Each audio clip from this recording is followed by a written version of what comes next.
Morning in Milford. Lydia made coffee. Luke here. It's a cold brew coffee. Says it's been sitting for 18 hours.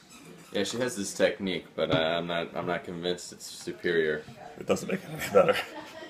But decent night in Milford. Yeah, had a lot of fun. Surprisingly, really. A lot of people went to this brewery that turns into a bar at night. Fun. The best part was able to walk there, so that was good. Getting ready for the chili fest, except it's raining out. Yeah, the weather is abysmal, but I think we're with the crew who's gonna make the most of it. Well, Joe's coming, so we're excited for that.